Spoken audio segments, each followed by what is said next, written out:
Hello, welcome back. I'm going to continue to read the novel Lord of the Mysteries, Volume 1, The Clown, by Cuttlefish That Loves Timing. Last time we read chapter 99. Um, what happened?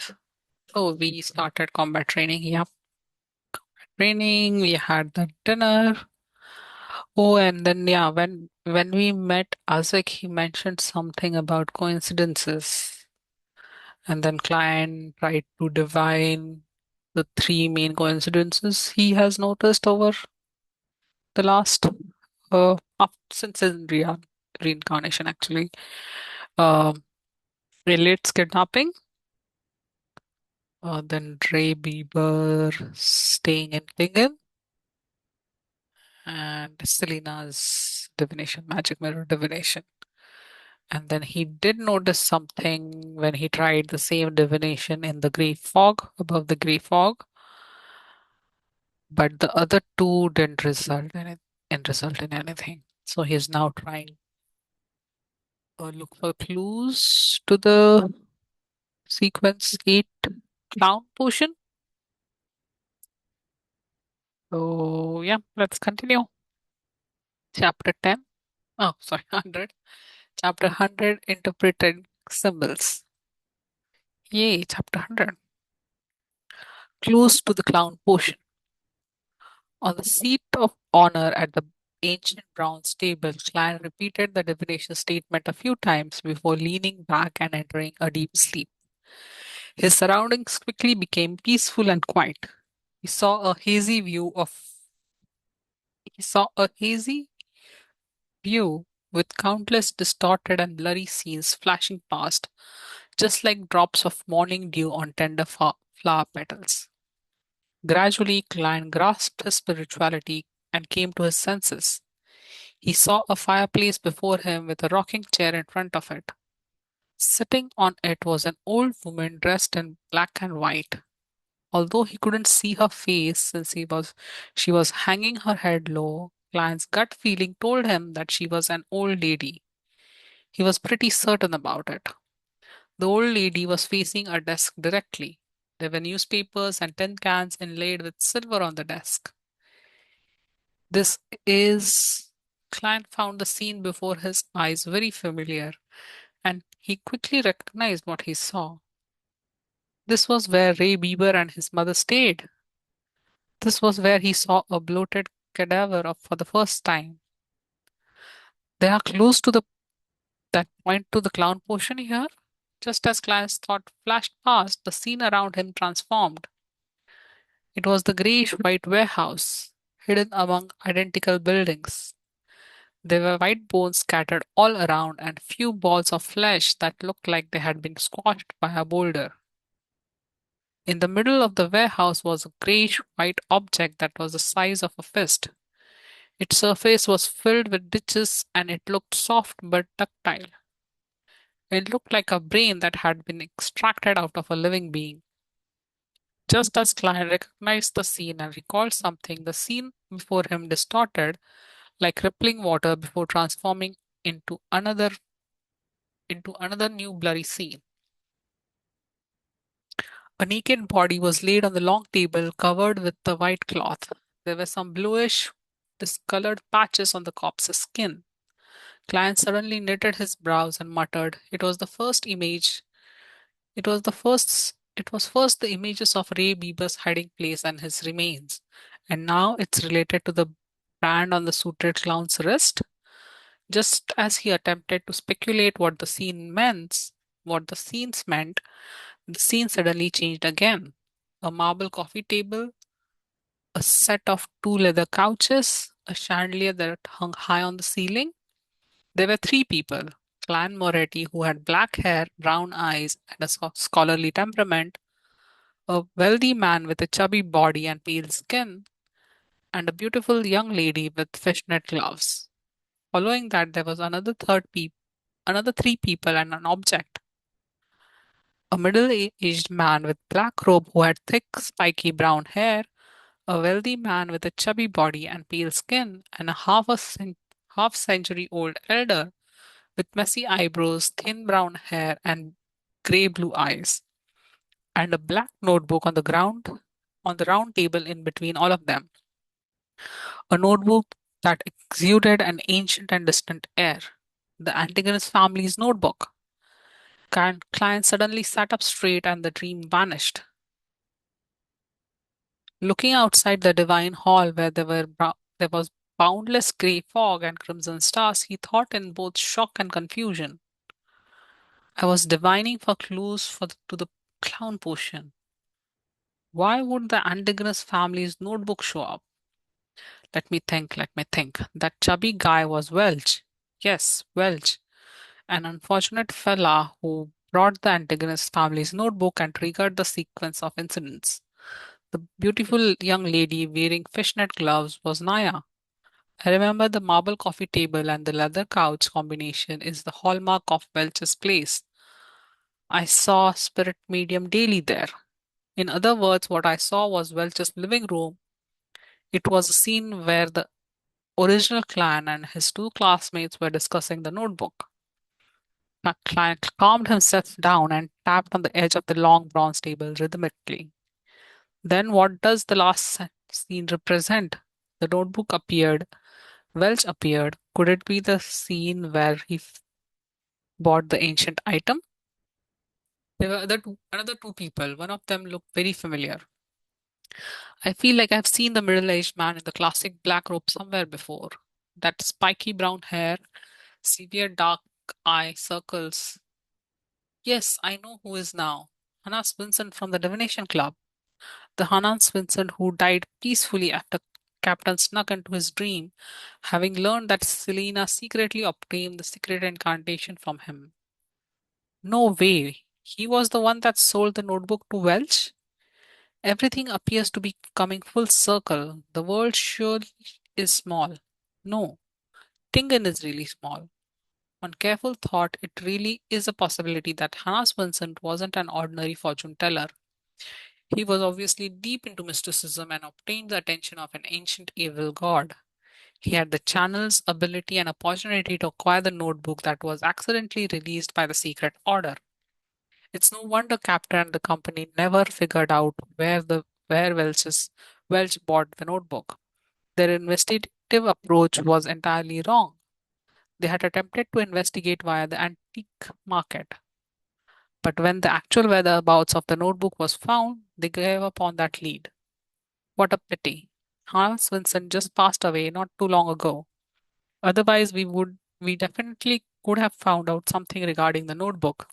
Since he was involved in mysticism, he should have researched the notebook. His death was way too coincidental. However, there was another person at the scene, a man in his 50s. He might know quite a bit of what happened. Client stopped tapping his fingers on the edge of the table and looked through every scene of his dream divination once more. Ray Bieber's house, Ray Bieber's hideout spot, the remains of Ray Bieber, a brand on the suited clown's wrist, Welch's house, Welch, Naya, and original clients exchange, Welch, Hannah Vincent, and the Antigonus family notebooks group photo. Beside the brand on the suited clown, everything else is directly related to the Antigonus family's notebook. But I had divined for the clues to the clown potion. This isn't scientific. This isn't scientific, nor does it make mystical sense. After becoming a seer, client had once tried to divine where Welch had bought the Antigonus family's notebook, but he never considered using the unique qualities of the area above the great fog possessed. As such, he had failed to receive any revelations, but now he had chanced upon the truth by divining something separate. After spending nearly 20 seconds to calm down, Client summarized the context provided by Roselle's diary and attempted to interpret his dream divination. The first possibility, Zaratul, or should I say the secret order, was searching and pursuing the relics of Antigonus' family. So the symbolic meaning of the dream is to use matters related to Antigonus' family to lure the secret order into appearing, so as to obtain the clown's potion formula. The second possibility, the clown potions formula is directly recorded in the Antigonus family's notebook. The fact that the Zeratul family is seeking the relics of the Antigonus family implies that they share very deep connections. They could have been allies or enemies. Hence, it seemed fairly natural that the Antigonus family possessed parts of their sequence. Things would be obvious if they were allies, but enemies are the ones who would know each other the best. But the second explanation wouldn't be able to link it to the brand on the suited clown. I do wish that the second explanation were true though. When the Holy Cathedral finds an expert to interpret the notebook, I would be able to obtain the clown potion without any risk. It seems that the first explanation is most plausible. My gut feeling as a seer tells me that there might be a deeper symbolic meaning. Having thought of this, Klein massaged his forehead and suddenly realized the limitations of a seer. Unless it was a very simple and straightforward sign, a seer had to be extremely careful while making interpretations. It was just like walking on the edge of the abyss or walking on a thin layer of ice over a lake's surface. The suited clown's outcome was an actual and bloody example of what a single mistake in interpretation or failure to grasp a key point would result in. In that instant, Klein had an illusion of himself mastering the true essence of the seer. He seems to be just one step away from digesting the potion completely. Thank you for enlightening me with your life, praised the lady, he muttered and drew a crimson moon before his chest. Then he divined whether Azik had good intentions or he was or if he was an amazing beyonder. He received confirmations for both of them. Eventually, the continuous divinations exhausted Klein. He had no choice but to stop churning through his thoughts and decide on a crucial matter that he needed to attend to. I have to find the man that appeared in the same scene with Welch, Hannah Vincent, and the Antigonus family's notebook as soon as possible.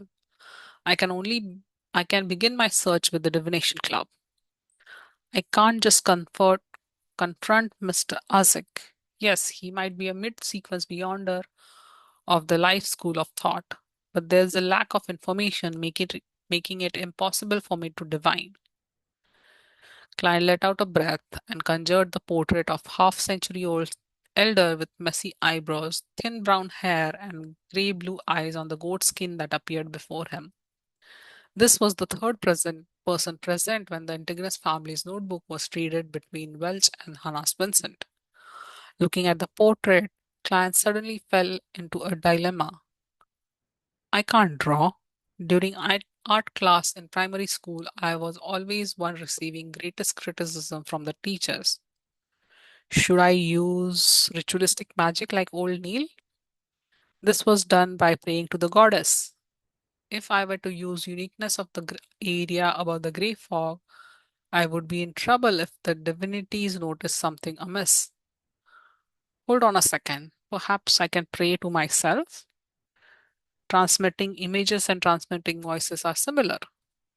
Although I am temporarily unable to access the mysterious power above the grey fog, accomplishing such a minor matter shouldn't be a problem. Having thought of this, Klein immediately emanated his spirituality to envelop himself to stimulate the feeling of falling. Back in his bedroom, he lit the gas lamp and prayed. The fool that doesn't belong to this era. You are the mysterious ruler above the gay fog. You're the king of yellow and black who wields good luck. I pray for your revelation and pray that you allow me to draw what I've seen. After reciting the incantation, client didn't splash essential oils or burn any herbs to gain the help of their powers. It was just an informal, it was just that informal when praying to oneself. There were suddenly murmurs in his ears as he saw the four black dots that formed a square surface on the back of his hand. He walked 4 steps counterclockwise and recited the incantation before penetrating the maniacal chaos to return to the area above the grey fog. This time he didn't see any of the crimson stars shrinking or expanding, but behind the seat of honor at the long bronze table, the strange symbol that formed by a partial pupilless eye and partial contorted lines shimmered weakly as it produced illusory prayers. Client held his ear to it and listened. After making sure there was no mistake, he conjured the portrait of the third person and cast it towards the flowing light in accordance to the prayer's format. After everything was done, he immediately left the mysterious world above the grey fog and returned to his bedroom. Just as he found his footing, a portrait surfaced immediately in front of Client's eyes. Furthermore, he sensed a weak and illusory power augmenting him. He picked up a fountain pen and found a piece of white paper and expressed his intent. Klein was surprised to find his right hand moving uncontrollably as he quickly drew lines. Before long, he saw a lifelike portrait of the third person. After writing down the hair and eye colors as well as other unique characteristics, Klein heaved a sigh of relief despite the spasm of his right hand. The illusions before his eyes rapidly dissipated. Hmm. Chapter 101. Unexpected clue. Ho Street Divination Club. Klein pressed down on his half-top hat and walked along the stairway towards the main door. He wasn't dressed in his usual formal wear. Today he was wearing a white shirt, light-covered vest paired with thin black trench coat, making him look more spirited than he had before. This set of clothing was more suitable for combat and had only cost him £1, including the fee from the small pocket that he had sewn into the vest. Compared to the suit he had purchased, it was so cheap that it brought tears to his eyes. He stroked the revolver in his holster as well as the metal bottles in his tiny inner pocket. Client took out the portrait and entered the divination club. Without any surprise, he met the beautiful attendant Angelica. Good afternoon, Mr. Moretti. I thought you would only come a few days later. Angelica was taken aback at first before she immediately revealed a brilliant smile. Client took off his hat and sighed. Good afternoon, Miss Angelica. I had a dream at noon. I dreamed about Mr. Hannes Vincent and matters regarding him. You know that as a fortune teller, I absolutely cannot overlook any dream. It could be a revelation from the divine. Confused by his charlatan-like words, Angelica nodded in thought and asked out of curiosity, "What did you dream of?" I saw Hannes Vincent arguing with someone. Client passed her a folded piece of paper in his hand. As Angelica unfolded the portrait, he pinched his glabella and observed the colors of her emotions. This person, Angela, Angelica looked at the realistic portrait and slipped into deep thought. Clan saw her emotion turning into a thinking blue, a normal reaction. This person, Angelica muttered once again. She slowly looked up and said, I have met him before. Client's mind whirled as he immediately asked, when was it?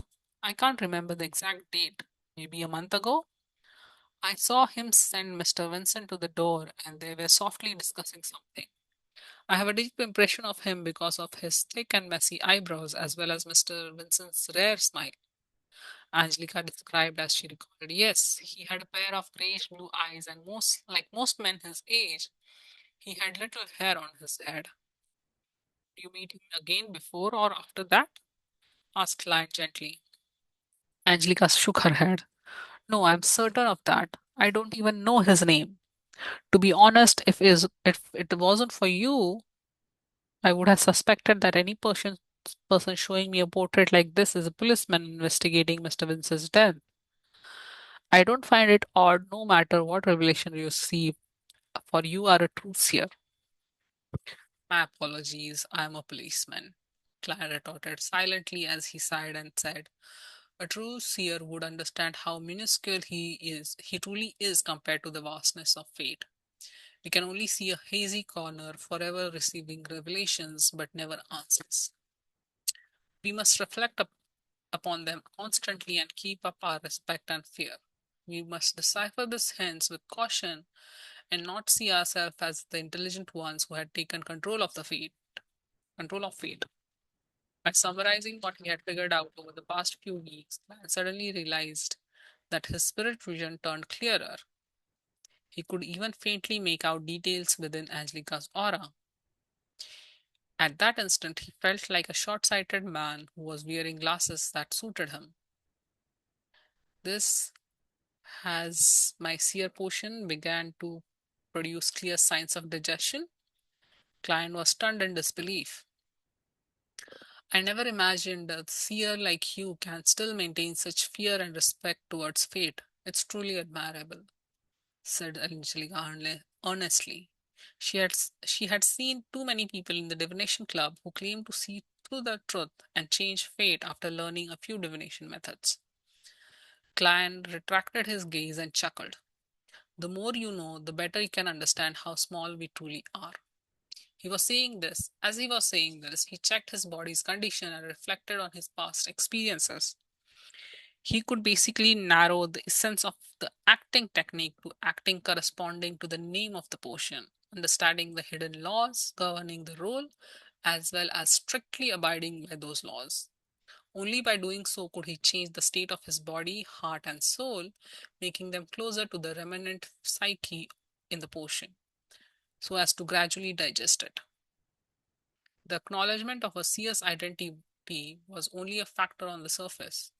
The reason why it made one's spirituality feel light had to do with how the feedback strengthened one's affirmation of a particular divination's actions.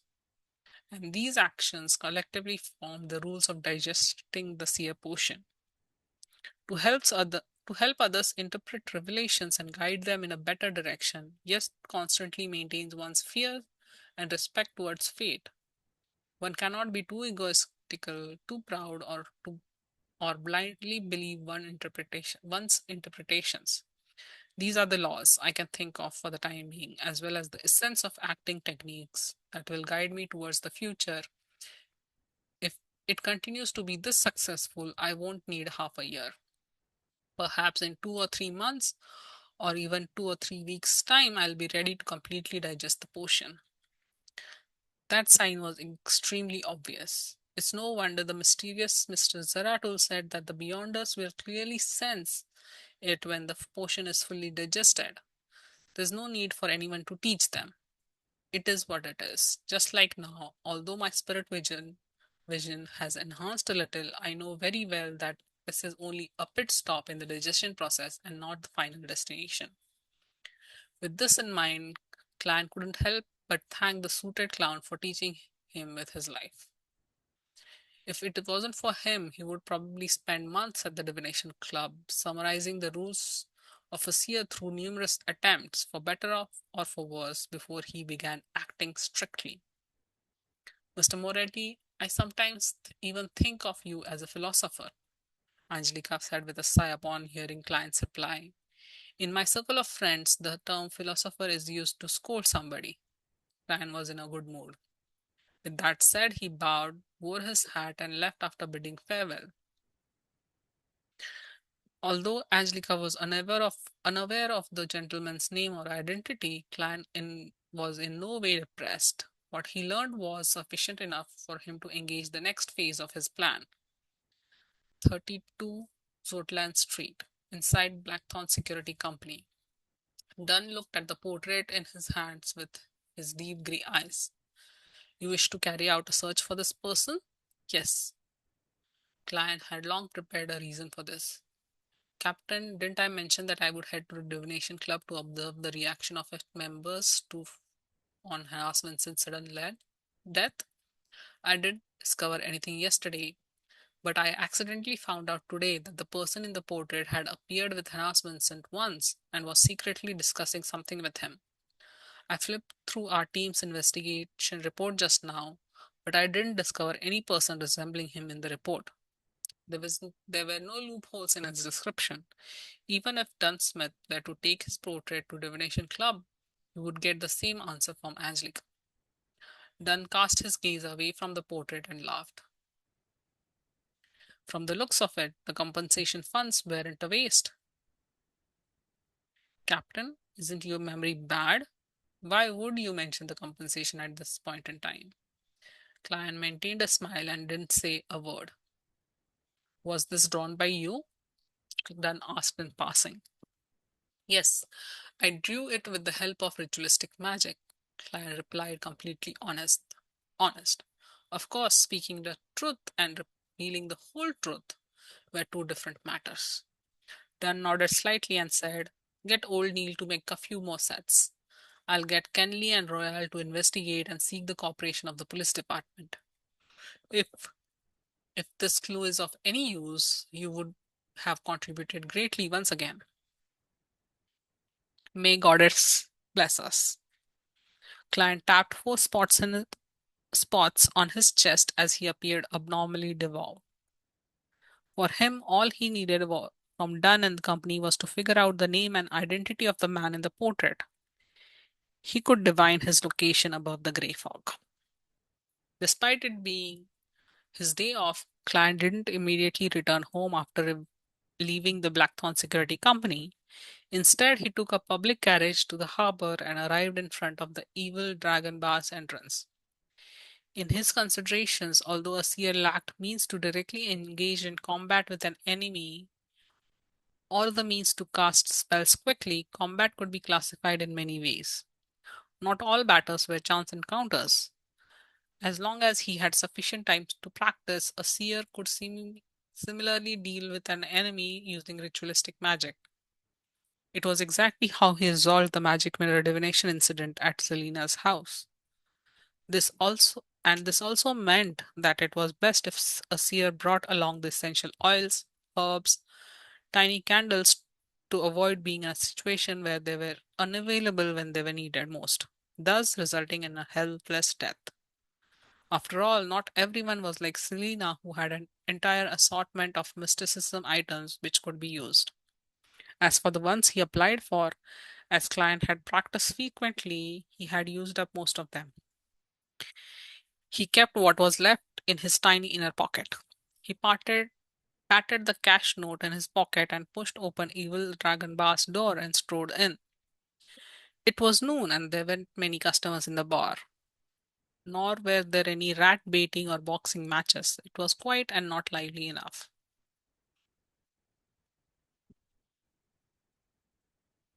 Clam Klein observed the guests drinking beer and playing cards as he walked towards the billiard room that led to the underground market.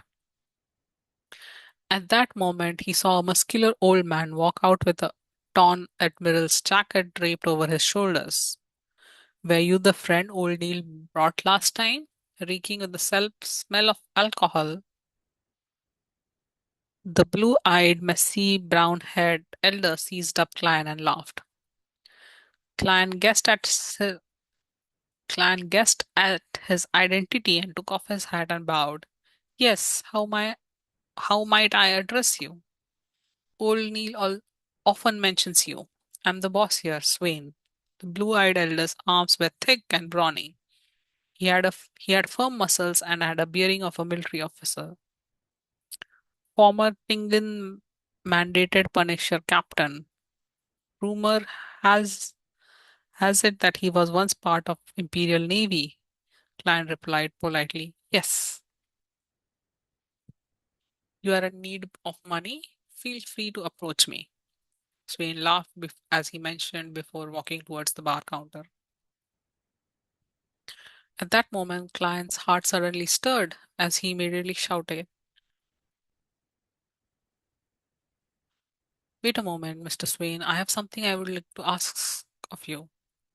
Swain halted in his steps, turned halfway around, and said with a chuckle, you look, well, very similar. No, I'm not having memory issues. The corners of Klein's lips twitched as he pointed at the portrait he drew and asked, have you met this gentleman before? He suddenly realized that Sanila likely brought had been likely brought by Hannah Swenson to the underground market. This resulted in Elizabeth's knowledge of the evil Regan bar as well. Then, could the man in the portrait who had some relationship with Hannah Swenson come here before? Swain took a careful look and replied affirmatively. I remember him. He had asked me if I had documents or items related to the main peak of Onassis mountain range. Documents and items related to the main peak of Onassis mountain range? Klein was taken aback as he suddenly connected that to another matter. Back when he was borrowing the journal issue related to the main peak of Onassis mountain range at the library, and the librarian has casually mentioned someone had just returned it. Therefore, he still remembered very cleverly, and didn't need to flip through the main name cards to determine if the man existed. Could the gentleman who had borrowed the journal's issue before me be the one in the portrait? The gentleman had witnessed the exchange of Antigonus family's notebook. Chapter 102, Cloth, Cloth Merchant. The more Klein thought about it, the more likely it seemed. Otherwise, who would have borrowed those random journal issues for no reason? Yes, research regarding the main peak of Onassis mountain range is quite an unpopular field. Other than the corresponding lecturers and associate professors, the common hobbyist would have never heard of it. Even the original Klein, who was a history graduate, only knew about it from Antigonus family's notebook. Although Tingen is the city of universities, there wouldn't be that many people that would be interested in the topic. And even if there was anyone interested, most of them would remain within the university's compounds. There would be no need to borrow the book from the Deweyville Library. The most important point is that the book happened to be borrowed only recently. By analyzing it this way, there really see is a problem. I wasn't sharp enough and failed to realize it. Sigh. Looks like I have no talent of being a detective or acting like Sherlock Holmes.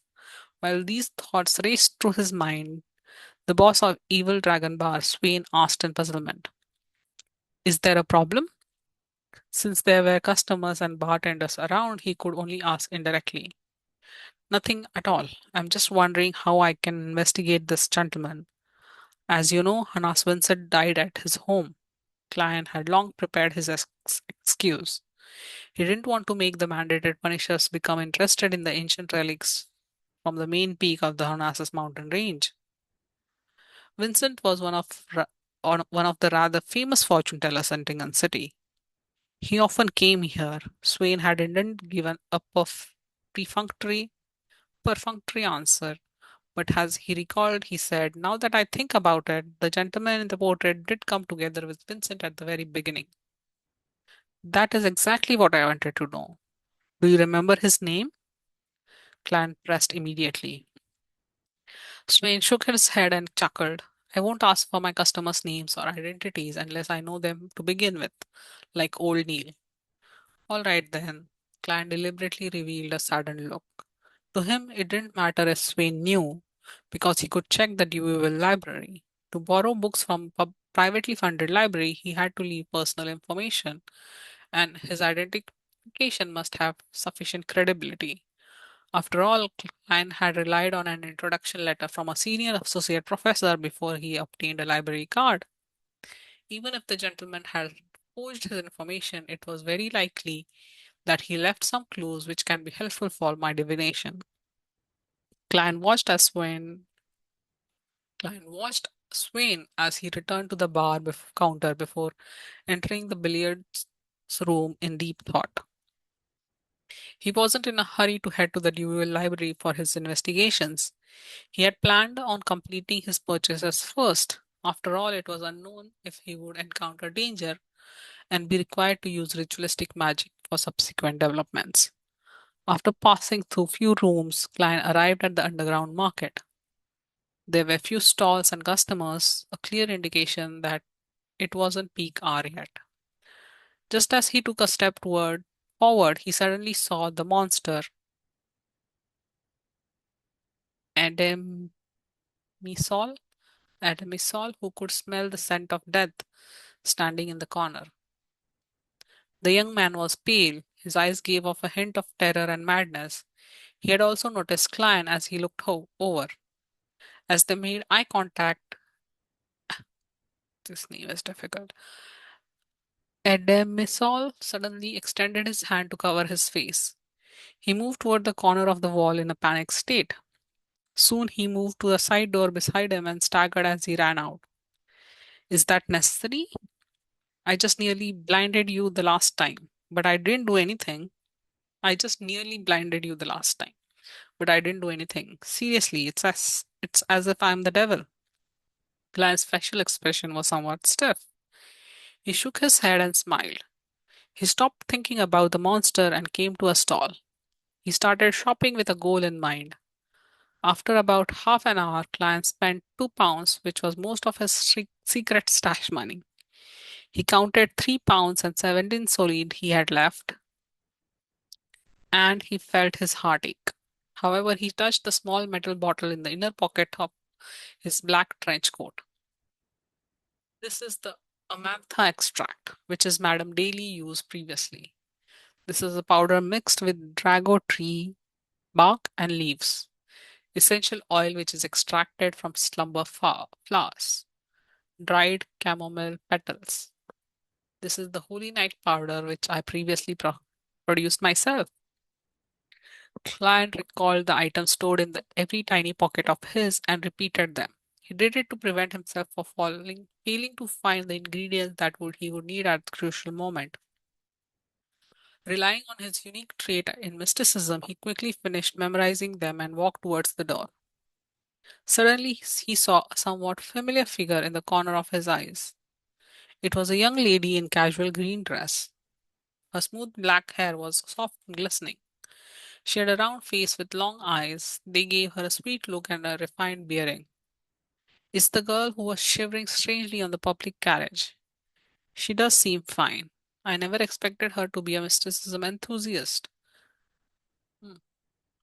Client slowed down and thought for a few seconds before recalling who she was. He had to admit that, other than Justice, who he had never seen clearly, the young lady was the most beautiful girl he had seen ever since he transmigrated into this world. The sweet and refined girl stood before a stall that sold mysticism books and, in a breach of etiquette, kneeled to rub her fingers against an ancient book. The ancient book was bound with black hardcover. The book cover had the words Book of Witches in Hermes. It records the black magic of witches. Although I haven't dared to try them, someone I know did, and it really worked. The vendor seized the opportunity to promote the book. The beautiful lady thought and asked, in your mind, what does a witch look like? A witch? A wicked, a wicked person who brings calamities, disease, and pain. The vendor answered after some thought. Client didn't hear their conversation because he had already quickly walked out of the front entrance. He was rushing to the Dewey Library in a hurry to settle everything before returning home to cook dinner for his brother and sister. Tomato oxtail soup was on the menu. Backland Crown Turf Club. Audrey Hall wore a long white dress with engagements and ruffled edges, as well as a lace around her chest. She stood in a VIP room and watched the horses gallop. She wore a wheeled hat decorated with blue ribbons and silk flowers and a pair of lightly colored fishnet gloves. Her cold and distant gaze seems to be out of place in the bustling venue. Just as the racehorse breasted the tape, her friend Viscount Glade came closer and said with a suppressed voice, Audrey, every time I see you, you look beautiful from a different angle. How can I help you? In the past, Audrey might have basked in the young man's compliment, but now she could see Glade's ulterior motives through his speech and attitude. Due to the early passing of Glade's father, he had inherited his title of nobility at the age of 20.